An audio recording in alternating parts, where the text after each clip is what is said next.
Aujourd'hui en France, l'automobile occupe une place prépondérante dans les espaces publics. Pour la commune de Paris par exemple, 51% de la voirie publique est utilisée pour la circulation motorisée particulière pour seulement 12,8% de part modale.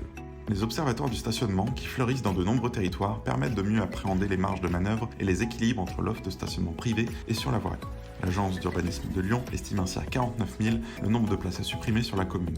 Ce chiffre monte à 150 000 à Paris, selon la PUE. La voiture sature ainsi une partie de l'espace public au détriment des autres modes de transport. Une voiture stationnée utilise une surface au sol d'environ 15 mètres carrés, soit de quoi implanter 5 arceaux vélos classiques ou accroître l'espace piéton, influençant ainsi l'usage de la marche au quotidien. Dès lors, comment récupérer ces espaces et quels outils sont à notre disposition? La LOM donne le ton sur la mutation des espaces de stationnement voiture. Son article 52 stipule qu'aucun stationnement motorisé ne doit être aménagé 5 mètres en amont des traversées piétonnes dans un souci de sécurisation avec une mise en conformité pour fin 2026.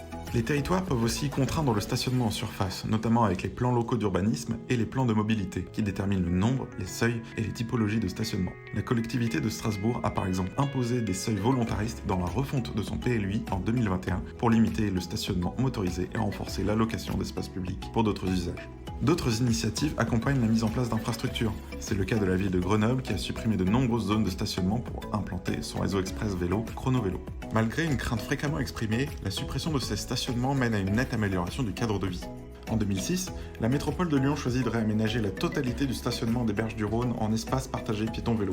D'autres exemples à l'étranger existent, comme la ville de Pontevedra en Espagne qui a piétonnisé la quasi-totalité de son centre-ville, ou San Francisco, avant-gardiste dans la réallocation en parklet d'anciennes places de parking. La suppression des places de stationnement voiture permet de rééquilibrer les modes de transport sur un territoire. Ce gain d'espace apporte de nombreux bénéfices pour le cadre de vie, le lien social mais aussi l'économie locale. D'après une étude du CIREMA, 74% des clients des commerces de centre-ville s'y rendent en vélo, à pied ou en transport en commun. La mutation des espaces de stationnement est ainsi une réelle opportunité pour développer les mobilités actives et dynamiser durablement les territoires.